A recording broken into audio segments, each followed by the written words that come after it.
Hi, I'm Daniel Shai. I struggled with insomnia and chronic fatigue for over 3 decades, and on this channel, I share with you tips from my journey regarding how I healed. And today, specifically, I want to share with you something that I shared with a client who's struggling with insomnia. And this is actually particularly about what he experiences the following day, after a tough night or a series of tough nights. He's feeling anxiety. And so I'm going to share very practical tips on how to deal with the anxiety of the following day.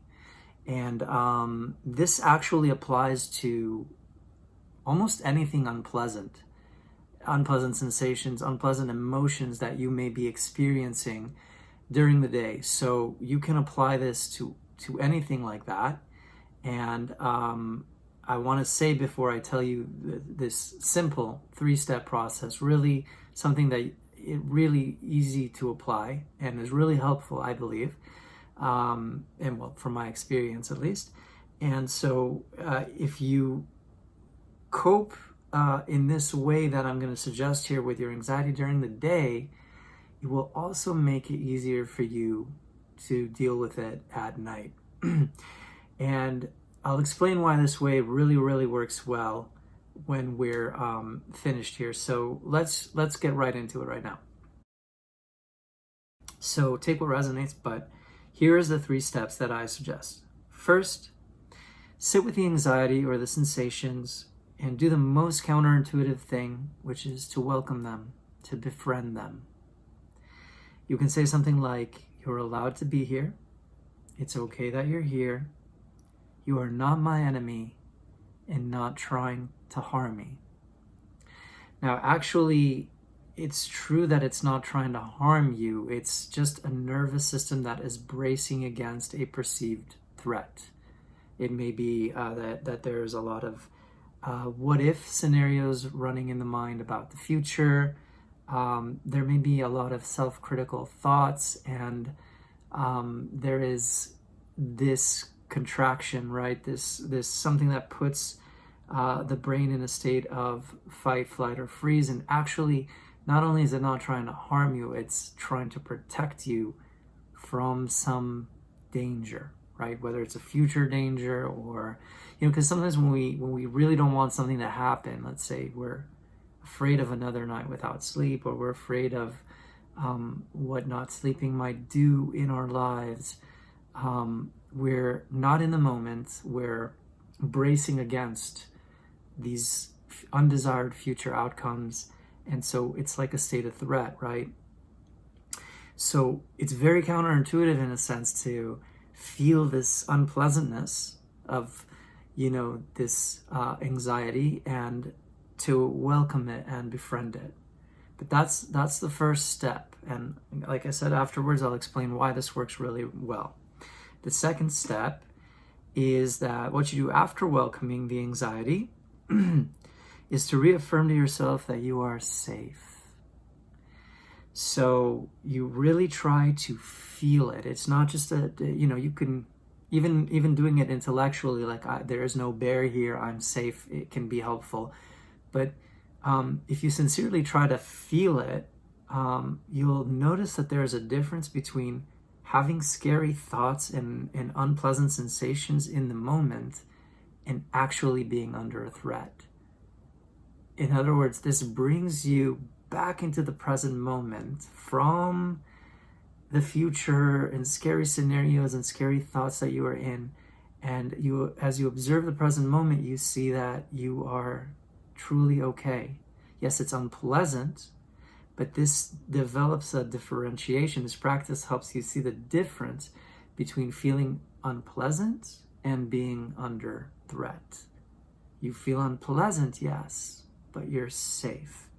This actually ultimately retrains the brain to no longer brace so strongly against unpleasantness, and that actually allows the unpleasant sensations or emotions to flow through, to pass through. See, when we're fighting against them, it actually holds them in place. because we're you know, it's kind of like that, what you resist persists, right? So this is why the wisdom of allowing them, first of all, and then reminding yourself that you're safe, this completely removes the animosity, the idea that the unpleasantness or the anxiety specifically is an enemy. And this is very, very important, because as long as it's an enemy, we're in a battle. And as long as we're in a battle, we're in a battle. The battle can't end as long as we're battling. I hope you hear what I'm saying there.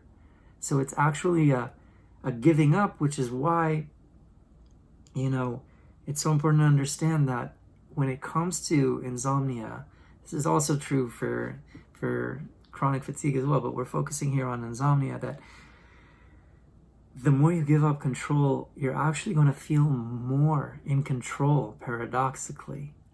Because if we respond to anxiety with anxiety, there is no sense of control at all. We're completely overwhelmed.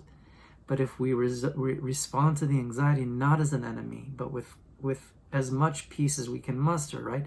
Through befriending it and knowing that we're safe even with the anxiety, right? This is, you know, in Buddhism might be considered a type of non-reaction, non-reactivity, which means it doesn't feed the anxiety. And so the anxiety can calm down.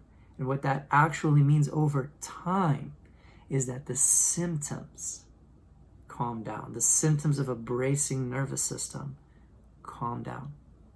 So those two steps are incredibly important here before we do the third one, which is once you've sat with your anxiety or unpleasant emotions or sensations in the way that I said, and you do it, you know, it could take a minute, it could take 5, it could take 8, 10 minutes, but you really don't need to sit with it long, because here's the thing.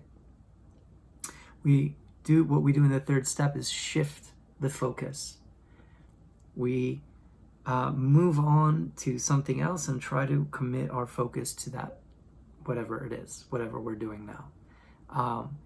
And this is the wisdom of not dwelling. See, if you dwell on something that you know, something like the anxiety, it's actually telling the brain this is a problem and we can't move on until we solve it. And so this is one of the things that ends up making an issue chronic. This is why I said a lot of this applies to chronic fatigue, because we're waiting for, in the fatigue case, we're waiting for that to go, and then we'll live our lives and function. And similarly, we can get stuck in these loops of anxiety or loops of fear, loops of unpleasant emotions, because we're reacting to them essentially. We're dwelling on them so much so that we feel that we can't get on with our lives until they go away. Now, the reason that the first two steps are so important to do before we do the third step is because we don't want to just muscle through our day. Yeah, this feels horrible, but I'm going to conquer the sensations, right? I'm going to conquer this day despite all of this stuff. It's still a battle mode. What essentially heals us when it comes to insomnia and to chronic fatigue is ending the struggle. That's why the trick is we get free and we feel more in control if the more we surrender, the more we allow, the more we soften. So I hope that makes sense. Those are the 3 steps, and ultimately, you know, this will shift our relationship with ourselves from a one that is more self-critical than we're probably aware of, to one that is much more gentle and kind. And we'll realize throughout all this that we're really sometimes expecting a lot of ourselves, especially when, you know, it's not possible to willfully control your emotions or your sensations. You can't just say, okay, sensations, shift to pleasure. You can't.